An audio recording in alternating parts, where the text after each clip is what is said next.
Autre plateau, autre sujet, dans le cadre de ce salon création reprise d'entreprise, qu'on pourrait intituler Créer et après. Alors et après, ça veut dire quoi? Ça veut dire que on ne va pas vivre seul. Le chef d'entreprise ne doit pas rester seul. C'est souvent la réflexion qu'on se fait. Donc avec qui faut-il faire évoluer son entreprise? Comment, dans quelles conditions, de qui peut-on s'entourer intelligemment pour que son entreprise soit pérenne et que son activité soit réfléchie à plusieurs? C'est la question qu'on va aborder avec les trois invités de ce plateau. Et je commencerai par Aurélie Amboise. Bonjour Aurélie. Aurélie, prenez un micro. Vous êtes conseillère à la CCI, conseillère création d'entreprise à la CCI. Oui. Donc j'imagine que proposer, suggérer aux créateurs d'entreprises de travailler en réseau, de travailler avec d'autres, ça fait partie des choses importantes une fois qu'on a créé sa boîte. Tout à fait. C'est vrai que nous, on a pour mission principale d'accompagner les créateurs repreneurs d'entreprises dans tout le parcours d'anté-création.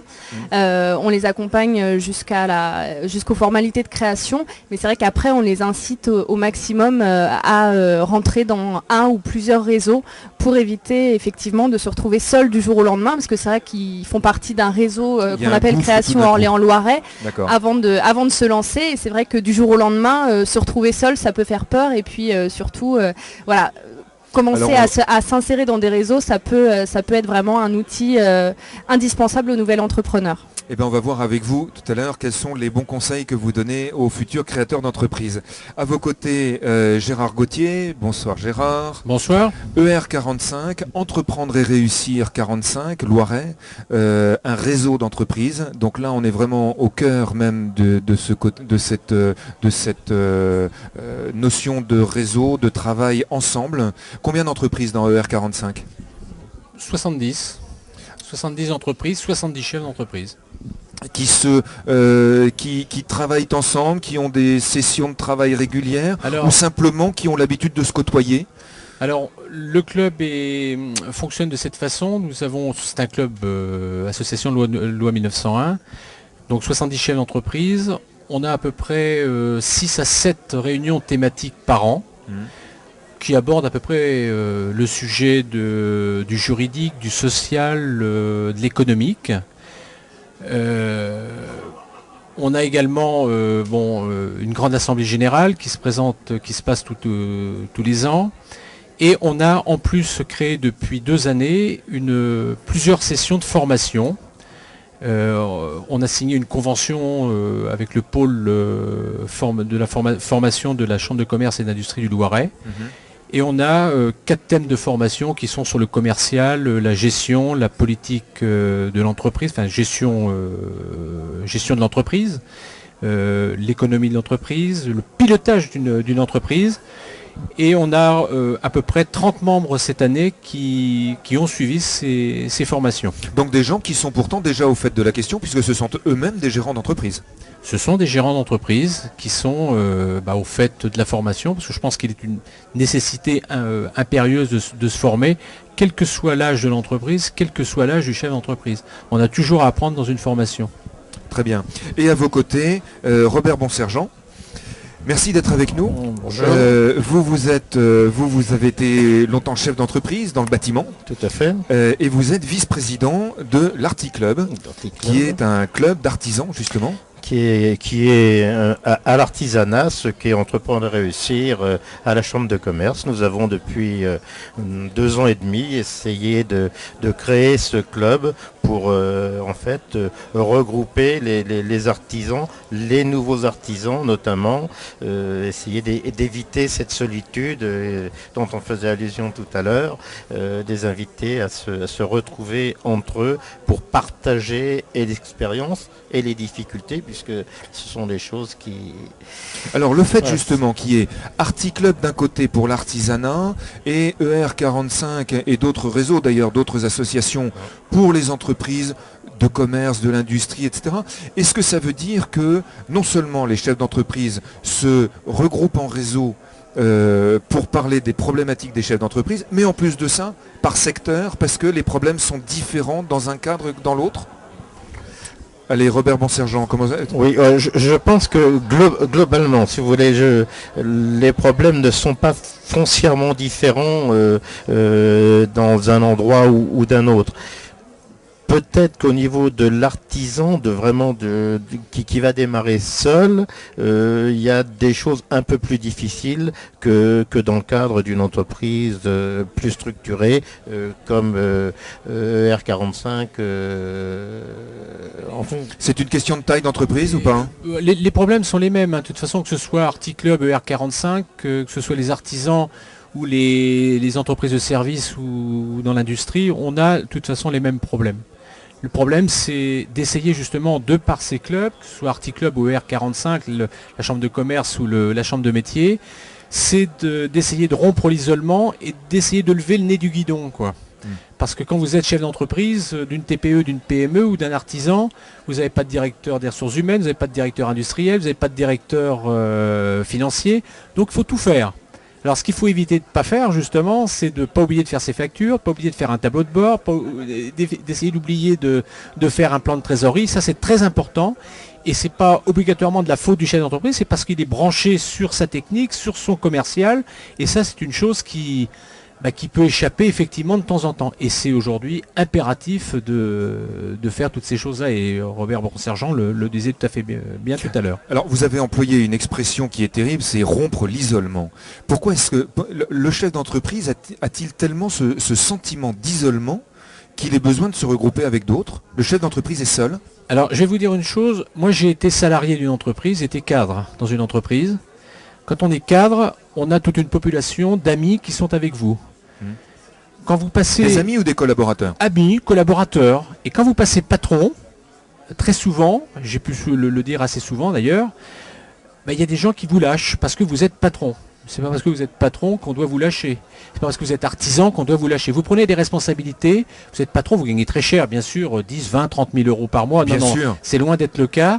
Et donc, rompre l'isolement, c'est d'essayer de se retrouver, justement, que ce soit Articlub ou ER45, bon, pour mon cas c'est ER45, dans des soirées thématiques, dans des soirées conviviales, pour essayer de partager les problèmes qu'on peut avoir, et par l'expérience de certains, vous trouvez des informations, et puis même vous-même, vous apportez des idées novatrices parce que vous avez rencontré des choses que d'autres n'ont pas vécues obligatoirement. Et rompre l'isolement, c'est une chose impérative pour un chef d'entreprise, quel qu'il soit, TPE, PME, et artisanat, bien sûr. Aurélie Amboise, les chefs d'entreprise, alors qu'ils sont déjà confirmés pour certains, qui ont monté leur boîte il y a 1 an, 2 ans, 3 ans, certains reviennent vous voir en vous demandant des conseils pour être accompagnés encore, pour éviter de cette solitude dont parlait Gérard à l'instant? C'est vrai que jusqu'à maintenant, non, pour la simple et bonne raison, comme je vous disais, que jusqu'à maintenant, on était plutôt dans l'accompagnement anté-création. Oui. Alors c'est vrai que certains nous donnent des nouvelles, d'autres non.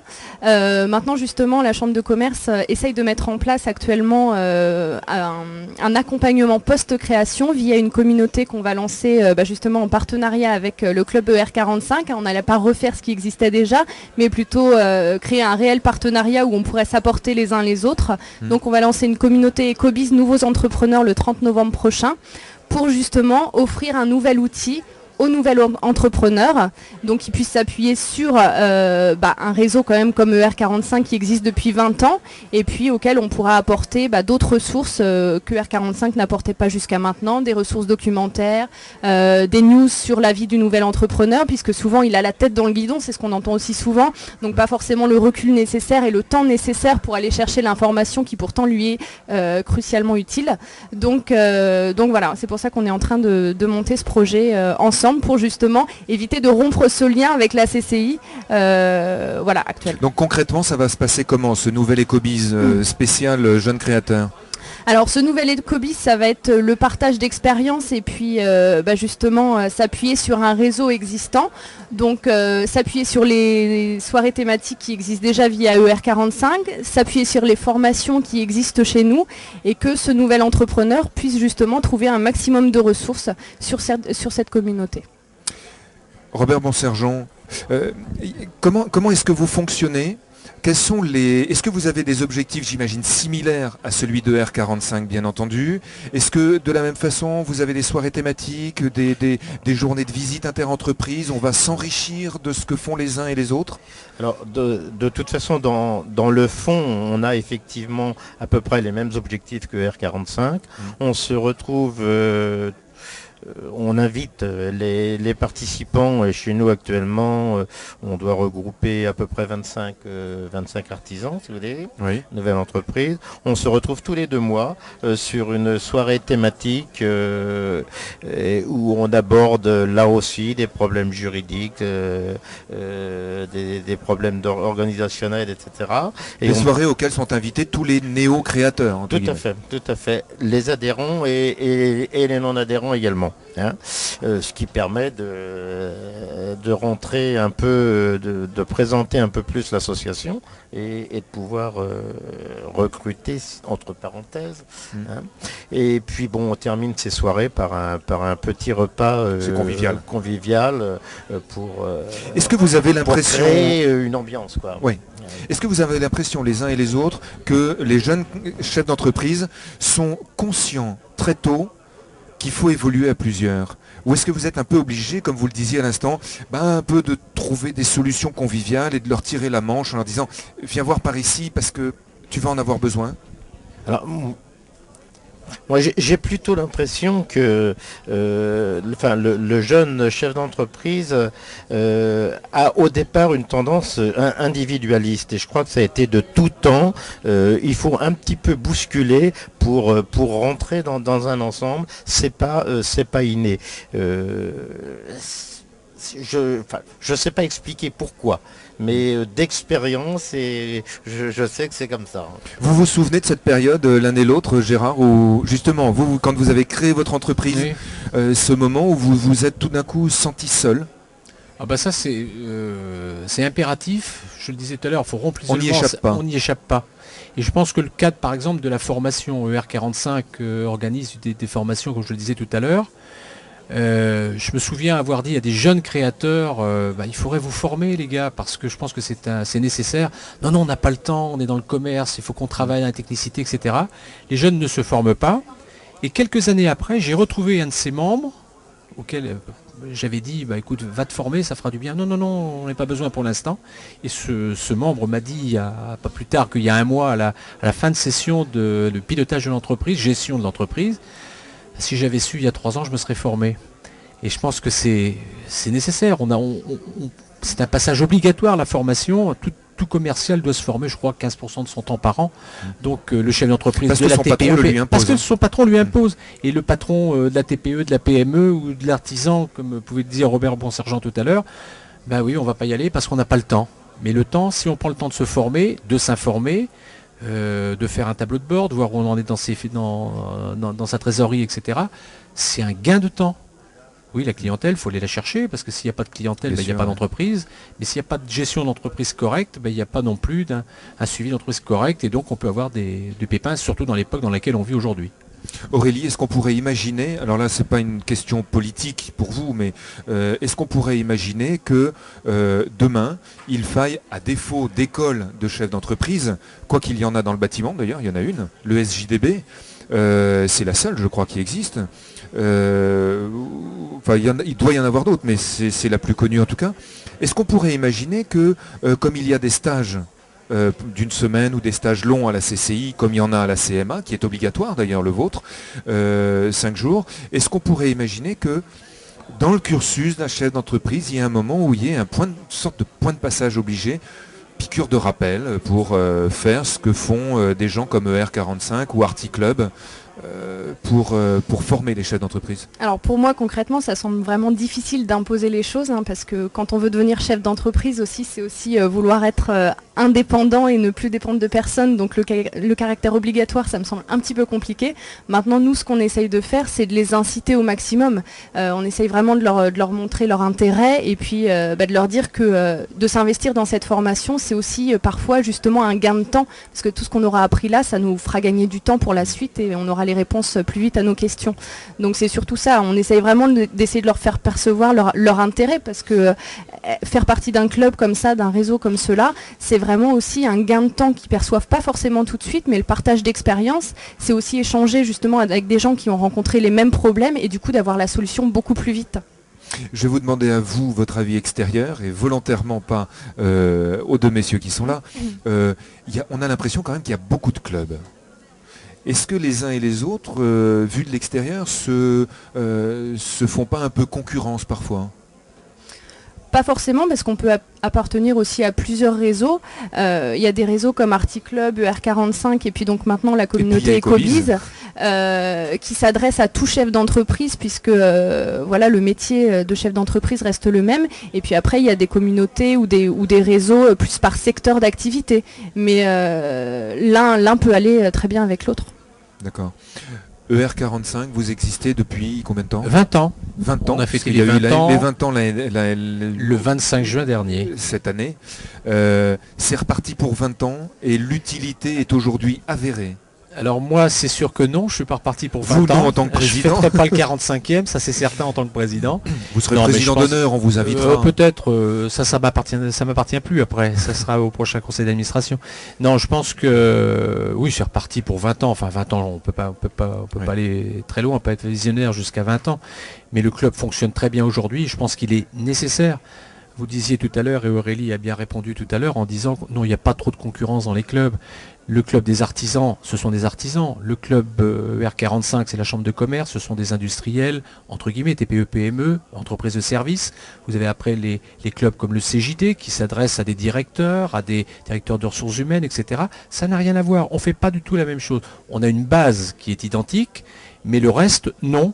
Nos soirées thématiques sont différentes un petit peu de celles d'Articlub, sont différentes de celles du CJD, sont différentes de celles de la Jeune Chambre économique.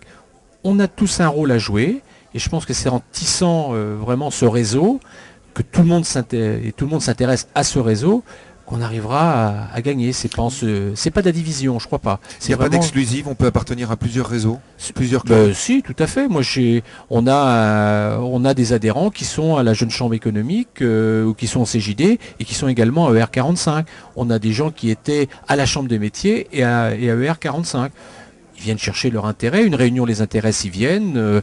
On n'impose pas que tous les gens soient à chaque fois, tous les membres, à chaque réunion. Non, c'est libre et je pense que c'est ça la pluralité et je pense que c'est bon. Être membre d'un club, ça veut aussi dire s'investir. Est-ce que c'est comme, pardonnez-moi l'expression, je mets des gros guillemets, comme l'auberge espagnole, c'est-à-dire qu'on y trouve ce qu'on apporte ? Est-ce qu'il faut s'investir à un moment ou un autre ou est-ce qu'on peut venir pour y prendre ce qu'on a à y prendre ? Vous savez, moi je dis toujours une chose, il y a 70 membres dans un club, prenons le R45. Il y a un conseil d'administration qui comprend 13 membres. Le conseil d'administration, les 13 membres ne peuvent pas faire 20 ans.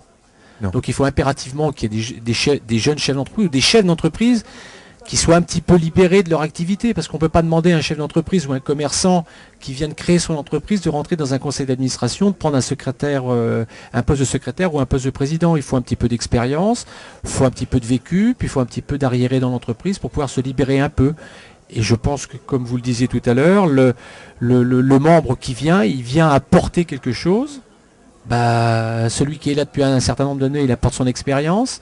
Le membre qui entre, il apporte des idées un peu plus neuves, des idées un peu différentes. Et puis je pense que c'est comme ça qu'on réussit un club. Hein. Donc finalement, Robert Bonsergent, chacun s'enrichit de l'expérience des autres. Tout à fait. Tout à fait. Si quelqu'un, c'est la notion même du club, hein, si on participe à un club uniquement en tant que consommateur, ça n'a pas beaucoup, enfin, je pense pas que ça ait beaucoup d'intérêt. La participation à un club, c'est d'apporter et d'échanger. Hein. C'est là, je crois que c'est l'essence même du club. Hein. Quand on a un problème, on lève le doigt, on vient en parler en toute confiance, parce qu'on peut s'imaginer aussi que un chef d'entreprise qui passe une période difficile, et j'imagine qu'en cette période de conjoncture pas évidente, vous avez dû en connaître les uns et les autres, peut-être que même faisant partie d'un club, pour des questions commerciales, de secrets, on ne se confie pas forcément facilement ? En général, quand on a des difficultés,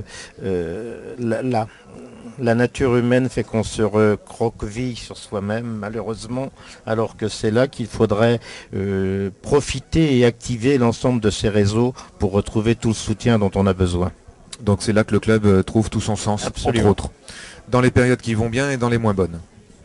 Voilà, bah écoutez, merci à tous les trois d'être venus nous parler de ces réseaux, de ces clubs.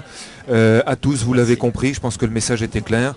Il faut pas évoluer seul, il faut profiter de l'expérience des autres et donc n'hésitez pas à toquer à la porte de ces différents clubs qui vous aideront, où vous pourrez nouer des liens d'amitié, des liens professionnels aussi. On s'interdit pas, j'imagine, de faire du business. Tout est open, c'est fait pour ça. Voilà. Eh ben, écoutez, longue vie à toutes vos entreprises.